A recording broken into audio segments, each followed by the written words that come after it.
Hi friends, welcome to library online classes. ఈ library online క్లాసెస్లో ఇది మనకి 5th class unit 1 foundations of library and information science అనేటువంటి టాపిక్లో మనము 7 సబ్ టాపిక్స్ ఉన్నాయని తెలుసుకున్నాము. దానిలో ఉన్నటువంటి ఫస్ట్ సబ్ టాపిక్స్ మనకి లైబ్రరీ 5 లాస్ ఆఫ్ లైబ్రరీ, గ్రంథాలయ శాస్త్రానికి సంబంధించినటువంటి 5 సూత్రాలు లేదా 5 న్యాయాలు, వీటి గురించి మనం తెలుసుకుంటూ వస్తున్నాము. లాస్ట్ 2 క్లాసులలో ఫస్ట్ లా గురించి కూలంకషంగా డిస్కస్ చేసుకున్నాము, సెకండ్ లా గురించి కూలంకషంగా డిస్కస్ చేసుకున్నాము. ఈరోజు third law every book it's reader. అంటే ఇది మనకి చాలా సులభంగా కనిపిస్తుంది. ఇక్కడ ఎవ్రీ బుక్ ఇట్స్ రీడర్ అంటే ప్రతి పుస్తకానికి తనదంటూ ఒక పాఠకుడు ఉంటాడు. అంటే ప్రతి పుస్తకాన్ని ఇష్టపడేటువంటి ఒక రీడర్ ఒకరు ఉంటారు. దీన్ని మనం ఎలాబరేట్గా చూసినట్టయితే ఇక్కడ ఎవ్రీ బుక్ ఇన్ లైబ్రరీ అంటే లైబ్రరీలో, గ్రంథాలయంలో ఉన్నటువంటి ప్రతి పుస్తకము should have a chance of finding it's appropriate reader. అంటే ప్రతి పుస్తకాన్ని అందరూ చదవాలని లేదు. అంటే ఒకరికి సైకాలజీ అంటే ఇష్టం ఉంటుంది, ఒకరికి బాటనీ అంటే ఇష్టం ఉంటుంది, ఒకరికి మ్యాథమెటిక్స్ అంటే ఇష్టం ఉంటుంది, ఒకరికి నావెల్స్ అంటే ఇష్టం ఉంటుంది. కాబట్టి ప్రతి పుస్తకానికి తనదంటూ ఒక అప్రాప్రియేట్ ప్రత్యేకమైనటువంటి రీడర్ ఉంటారు. ఇది ఫస్ట్ బేసిక్ పాయింట్. తర్వాత ఎందుకంటే అది అతనికి మాత్రమే యూస్ఫుల్ అని అనుకోవడం జరుగుతుంది. నావల్స్ ఇష్టం ఉన్న వ్యక్తి, లేదా బాటనీ ఇష్టం ఉన్న వ్యక్తి, మ్యాథమెటిక్స్ ఇష్టం ఉన్న వ్యక్తి ఇది నాకు ఉపయోగం అని అనుకుంటాడు కాబట్టి ఆ బుక్ చదవగలుగుతాడు. అతనికి ఉపయోగం ఉండాలి, ఉంటేనే ఆ బుక్ చదవడానికి అవకాశం అనేటువంటిది ఉంటుంది. అట్లాంటి సందర్భంలో మనము ప్రతి ఒక బుక్ను మనం లైబ్రరీలో కలెక్ట్ చేసి పెట్టినటువంటి ఒక పుస్తకాన్ని ఎవరు పాఠకుడు ఉపయోగించకపోతే దాని అర్థం ఏంటిది? మన యొక్క రిసోర్సెస్ కానీ ఫండ్స్ కానీ కంప్లీట్గా వేస్ట్ అయినాయని మనం అనుకోవచ్చు. అంటే మనం ప్రాపర్ బుక్స్ని కలెక్ట్ చేస్తారేమో అని అర్థం.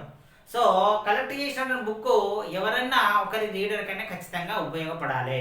అట్లా అయినప్పుడే అది ఎవ్రీ బుక్ ఇట్స్ రీడర్ అని చెప్పుకోవచ్చు. ఇక్కడ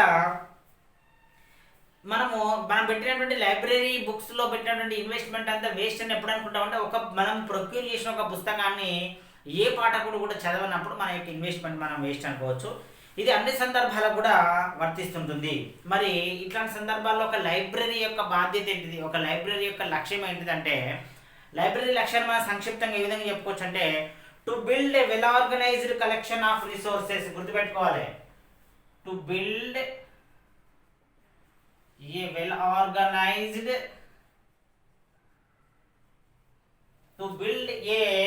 well organized collection of resources. Resources అంటే ఏంటిది? వనరులు, బుక్స్ కావచ్చు, మెటీరియల్స్ కావచ్చు, ఏవైనా కావచ్చు, వీటిని వెల్ ఆర్గనైజ్డ్గా అంటే ఒక క్రమమైనటువంటి పద్ధతిలో కనుక ఉన్నట్టయితే ఎవరైనా ఒక రీడర్ వాటిని ఉపయోగించుకోవడానికి అవకాశం ఉంటుంది. ఇది ప్రతి లైబ్రరీ యొక్క లక్ష్యం కావాలి, ఒక గమ్యం కావాలి. అట్లాంటి సందర్భాలనే ఎవరీ బుక్ ఇట్స్ రీడర్ అనేటువంటి సూత్రం యొక్క ఇంప్లికేషన్ అనేటువంటిది ఉంటుంది. మరి ఒక లైబ్రేరియన్ యొక్క డ్యూటీ ఏంటిది? ఈ సూత్రాన్ని అనువర్తింపజేయడంలో what is the duty of a librarian? ఒక గ్రంథ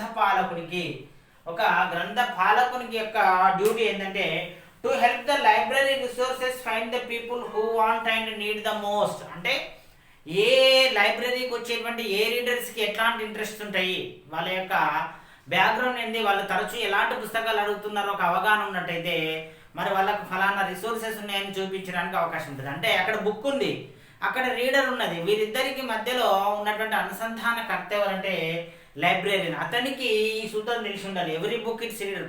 వచ్చిన ప్రతి పుస్తకానికి దీన్ని చదవడానికి తగినటువంటి వ్యక్తులు ఇక్కడ ఎవరు అనే వ్యక్తులను వెతకాలి, వ్యక్తులకు తగినటువంటి పుస్తకాలను వెతకాలి, వెల్ ఆర్గనైజ్డ్గా ఉండాలి. అట్లా ప్రొవైడ్ చేసిన ఒక అనుసంధానకర్తనే లైబ్రరీ అని మనము చెప్పుకోవచ్చును.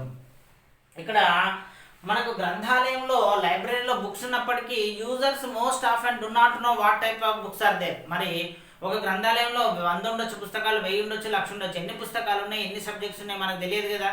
అంటే యూజర్స్ ఎవరైతే పాఠకులు ఉపయోగించుకుంటున్నారో, రీడర్స్ ఉపయోగించుకుంటున్నారో, చదవర్లు, వారికి ఎవరికి తెలియడానికి అవకాశం లేదు. కాబట్టి తెలియాలంటే ఎవరి ద్వారా తెలియాల్సింది? లైబ్రరీన్ ద్వారా. ఈ లైబ్రరీ సిస్టమ్ ద్వారా తెలియాల్సినటువంటి ఆవశ్యకత మాత్రమే ఉంటుంది.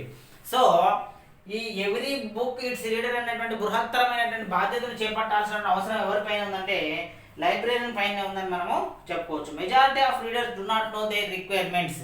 చాలా మంది పాఠకులకు ఎలాంటి పుస్తకాలు చదవాలి, వాళ్ళ యొక్క రిక్వైర్మెంట్స్ ఏంటిది తెలియదు. వాళ్ళ యొక్క ఇంట్రెస్ట్ తెలిసినప్పటికీ కూడా ఆ బుక్ చూస్తేనే ఈ బుక్ అంటే నాకు ఇంట్రెస్ట్ ఉంది, ఈ సబ్జెక్ట్ అంటే నాకు ఇంట్రెస్ట్ ఉందని ఆయనకు అర్థం కావడానికి అవకాశం ఉంటుంది. So librarian is the main resource ఎవరికి, బుక్స్కి, అదేవిధంగా రీడర్స్ మధ్యలో ఆయనను మనం మెయిన్ రిసోర్స్ అని చెప్పుకోవచ్చు. Their interest take definite shape only after seeing and handling a well organised library.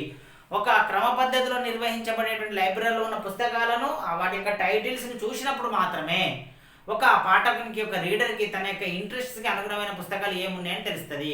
ఆయన లోపల ఇంట్రెస్ట్ ఉన్నప్పటికీ కూడా కవిత్వం అంటే ఇంట్రెస్ట్, కవిత్వం పుస్తకం కనబడితే కదా కవిత్వం పుస్తకం బయటికి తీసేది. మరి ఆ సబ్జెక్టు పుస్తకాలు కనబడినప్పుడు ఇతనికి తన యొక్క అభిరుచులను ప్రకటించుకునేటువంటి అవకాశం అయితే ఉండదు. ఇట్లాంటి సందర్భాలలో లైబ్రరీ సిస్టంలో ఓపెన్ యాక్సెస్ సిస్టమ్ అనేటువంటి విధానాన్ని వాడాల్సి వస్తుంది. ఇప్పుడు మన లైబ్రరీలో వాడుతున్నటువంటి పద్ధతి ఇదే. ఓపెన్ యాక్సెస్ సిస్టమ్ అంటే బహిరంగంగా అన్ని పుస్తకాలను కూడా ఎగ్జిబిషన్ లాగా పెట్టడము. మరి వీటిని గందరగోళంగా పెడితే లాభం లేదు. వీటికంటూ ఒక కేటలాగింగ్ సిస్టమ్ ఉంటుంది, ఒక పద్ధతి ఉంటుంది. మరి ఆ పద్ధతి ప్రకారం సబ్జెక్టుల వైజ్గా, నెంబర్ల వైజ్గా పెట్టడం జరుగుతుంది. మరి ఆ ర్యాక్స్లలో, ఆ షెల్ఫ్స్లలో ఆ సబ్జెక్టు వారికి ఉన్నటువంటి పుస్తకాలన్నీ కనుక పాఠకులు కనుక చూడగలిగినట్లయితే వారి యొక్క ఇంట్రెస్ట్కి అనుగుణమైనటువంటి పుస్తకాన్ని వాళ్ళు సెలెక్ట్ చేసుకోవడానికి అవకాశం ఉంటుంది. దీన్ని మనము ఓపెన్ యాక్సెస్ సిస్టమ్ అంటాము. ఇందులో books are arranged in the shelves in the classified arrangements. ఇందులో బుక్స్ని షెల్ఫ్స్లలో క్లాసిఫికేషన్ ప్రకారం అరేంజ్మెంట్ చేయడం అనేటువంటి జరుగుతుంది. ఒక వర్గీకరణ పద్ధతి ప్రకారం వీటిని ఆర్గనైజ్ చేయడం జరుగుతుంది. Readers have the freedom to access all books. Readers ఆ ర్యాక్ల దగ్గరికి వెళ్ళి ఏ షెల్ఫ్లలో ఏమేమి బుక్స్ ఉన్నాయో చూసేంత ఫ్రీడమ్, స్వేచ్ఛ, స్వాతంత్రాలు వాళ్ళ దగ్గర ఉంటాయి. అట్లా ఉన్నప్పుడే దాన్ని మనము ఓపెన్ యాక్సెస్ సిస్టమ్ అనడానికి అవకాశం ఉంటుంది. ఇట్లాంటి సందర్భాల్లో in the case of course of readers browsing through the shelves they may come across the books of interest. ఇట్లా రీడర్స్ బుక్స్ కోసం అంటూ షెల్ఫ్ల దగ్గరికి వెళ్ళి చూస్తున్నప్పుడు వాళ్ళ సబ్జెక్టుకి సంబంధించిన, వాళ్ళ ఇంట్రెస్ట్కి సంబంధించిన బుక్స్ ఏమైనా టచ్ అయినట్టయితే వాళ్ళు వాటిని ఎన్నుకోవడానికి, వాటిని సెలెక్ట్ చేసుకొని చదవడానికి, వాళ్ళ యొక్క నాలెడ్జ్ని, విజ్డమ్ని పెంచుకోవడానికి అవకాశం అనేటువంటిది ఉంటుంది. The chances of readers noticing the books and reading them and enhancing the open access system. ఈ ఓపెన్ యాక్సెస్ సిస్టంలో ఉండేటువంటి ప్రయోజనాలు ఇది. అంటే దీనిలో అడ్వాంటేజెస్ ఉంటాయి, డిసడ్వాంటేజెస్ ఉంటాయి. అది కూడా గుర్తుపెట్టుకోవాలి. ప్రతి సిస్టానికి కూడా పూర్తిగా లాభాలు ఇచ్చేటువంటిది, పూర్తిగా నష్టాలు ఇచ్చేటువంటి పద్ధతి ఏది ఉండదు. మెరిట్స్ ఉంటాయి, డిమెరిట్స్ ఉంటాయి. అట్లనే దీనికి కూడా మెరిట్స్ ఉన్నాయి, డిమెరిట్స్ ఉన్నాయి. మరి మన ఇప్పటివరకు మనం మెరిట్స్ అన్ని చూసాము. మరి ఈ థర్డ్లో ఏం చెప్తుంది? ఎవ్రీ బుక్ ఇట్స్ రీడర్ అనేది it is advocating the open access system. అంటే బహిరంగంగా పుస్తకాలు ప్రదర్శించాల్సినటువంటి పద్ధతిని సమర్థిస్తుంది ఈ మూడవ సూత్రం అనేటువంటిది. అందువల్ల పాఠకుడికి ప్రతి బుక్కి ఒక పాఠకుడు లభ్యమయ్యేటువంటి అవకాశం అయితే ఉంటుంది. ఇట్లాంటి సందర్భాలలో కొన్ని రెస్పాన్సిబిలిటీస్, అప్లికేషన్స్ ఉంటాయి, కొన్ని బాధ్యతలు ఉంటాయి, కొన్ని లిమిటేషన్స్ ఉంటాయి. ఎవరిపైన బాధ్యతలు ఉంటాయి, ఎవరిపైన లిమిటేషన్స్ ఉంటాయి. ఇక్కడ బుక్స్ని వాడేది ఇద్దరే, ఒకరు స్టాఫ్ అంటే లైబ్రేరియన్, రెండు రీడర్స్. మరి లైబ్రేరియన్ లేదా స్టాఫ్ యొక్క బాధ్యత ఏంటిది, రీడర్స్ యొక్క బాధ్యత ఏం తెలుసుకుందాము. స్టాఫ్ ఏం చేయాలంటే classified arrangement of all books. ఆ లైబ్రరీలో ఉన్నటువంటి పుస్తకాలన్నింటినీ మనం ఒక వర్గీకరించి క్రమ పద్ధతిలో పేర్చాల్సిన అవసరం ఉంది. ఇది స్టాఫ్ యొక్క ప్రైమరీ రెస్పాన్సిబిలిటీ. తర్వాత వాటిని ఒక్కసారి సర్ది అయిపోయింది అన్న తర్వాత కాదు, మళ్ళీ కాన్స్టాంట్గా మెయింటైన్ చేయాలి. ప్రతిసారి అదే సీరియల్ ఆర్డర్లో ఉన్నాయో చూడాలి. మళ్ళీ కొంతమంది బుక్స్ రీడర్స్ వచ్చి పుస్తకాలు చదివి మళ్ళీ ఇక్కడ టేబుల్ పైన వెళ్ళేసి పెడితే మళ్ళీ దీన్ని కరెక్ట్ ప్లేస్లో వెళ్ళి పెట్టాల్సింది. దాన్ని షెల్ఫ్ రెక్టిఫికేషన్ అంటే ఏ బుక్ ఏ షెల్ఫ్లో ఉండాలా లేదా అనేటువంటి డిసైడ్ చేసేది ఎవరంటే ఈ స్టాఫే. స్టాఫ్ షెల్ఫ్ రెక్టిఫికేషన్ అంటే పుస్తకాలు సంబంధించిన ఈ షెల్ఫ్లన్నీ సర్ది ఏ సబ్జెక్టుకి సంబంధించిన పుస్తకం ఆ సబ్జెక్ట్ దగ్గర పెట్టడానికి అవకాశం ఉంటుంది. అట్లా పెట్టినప్పుడు కొన్ని సందర్భాల్లో షెల్ఫ్ గైడ్స్ అవసరం పడతాయి. అంటే ఏ షెల్ఫ్లో ఏముంది, వీటినే షెల్ఫ్ గైడ్స్ లేదా బే గైడ్స్ అని కూడా అంటారు. ఇవి కూడా అవసరం పడతాయి. వీటిని కూడా మెయింటైన్ చేయాల్సిన బాధ్యత ఎవరిపైన ఉంటుంది అంటే స్టాఫ్ పైన ఉంటుంది, లైబ్రరీన్ పైన ఉంటుంది. ఇది లైబ్రరీన్ యొక్క రెస్పాన్సిబిలిటీ. మరి ఈ సందర్భాలలో మనకి రీడర్ యొక్క రెస్పాన్సిబిలిటీ ఏముందంటే రీడర్కు హైయెస్ట్ రెస్పాన్సిబిలిటీ ఉంటుంది. ఇక్కడ రీడర్స్ చేయాల్సిన ముఖ్యమైనటువంటి బాధ్యత ఏంటంటే వారికి ఒక సెన్స్ ఆఫ్ రెస్పాన్సిబిలిటీ ఉండాలి. ఈ పుస్తకాలన్నీ కూడా ప్రజలకు సంబంధించినటువంటివి. మరి ఇది డెమోక్రటిక్ కంట్రీ, ఒక పుస్తకాన్ని అందరూ వాడుకునేటువంటి అవసరం ఉంటుంది. మరి ఒకరిమే వాడుకోవద్దన్న ఒక సెన్స్ ఆఫ్ రెస్పాన్సిబిలిటీ కనుక ఉన్నట్టయితే ఒక రీడరు మరి క్లాసిఫైడ్ షెల్ఫ్లోంచి ఒక బుక్ తీసి వాడుకున్న తర్వాత ఎక్కడి నుంచి తీసిరో అక్కడ పెట్టడం జరగాలి. కొంతమంది ఏం చేస్తారంటే ఈ బుక్ను నేనే వాడుకోవాలి ఇంకెవరు వాడుకోవద్దన్న ఉద్దేశంతో ఒక లైబ్రరీలో ఒక ప్లేస్ నుంచి ఒక సబ్జెక్ట్ తీసి దాన్ని ఇంకొక దగ్గర దాచిపెట్టడం జరుగుతుంది. మరి అట్లా విద్యార్థులు ఎక్కువగా చేస్తున్నారు. ఎందుకంటే ఈ బుక్ నేనే వాడుకోవాలి, ఇందులో మెటీరియల్ అంతా నాకే కావాలని, లేదా బుక్ని స్టీలింగ్ దొంగతనం చేసుకొని పోవడానికి అవకాశం ఉంటుంది, లేకపోతే దాంట్లో ఉన్నటువంటి కొన్ని పేజెస్ చింపుకొని టియరింగ్ ఆఫ్ చేయడానికి అవకాశం ఉంది. మరి ఇంత ఇర్రెస్పాన్సిబుల్గా ఉన్నప్పుడు ఓపెన్ యాక్సెస్ సిస్టమ్ అనేది ఫెయిల్ అవుతుంది. అట్లాంటి సందర్భాల్లో ఓపెన్ యాక్సెస్ సిస్టమ్ ఉండదు. మరి లైబ్రరీయన్ దగ్గరికి రీడర్ వచ్చి ఫలానా బుక్ కావాలని అడగాలి, ఆ బుక్ ఉందో లేదా ఆయన డైరెక్టరీ చూసి ఇస్తాడు, లేకపోతే లేదు. మరి అప్పుడు క్లోజ్ సిస్టమ్ అవుతుంది. ఓపెన్ యాక్సెస్ సిస్టమ్ కాదు. ఎన్ని బుక్స్ ఉన్నాయి, మన అభిరుచులు ఏమైనా తెలుసుకోవడానికి అవకాశం ఉంది. ఇట్లాంటి మైనస్ పాయింట్ ఉండకుండా ఉండాలంటే రీడర్స్కి చాలా రెస్పాన్సిబిలిటీ ఉండాలి, చాలా బాధ్యత ఉండాలి. They should not mutilate books, they should not steal the books. వాళ్ళు ఆ బుక్స్ని దొంగిలించడానికి అవకాశం లేదు, దొంగిలించకూడదు.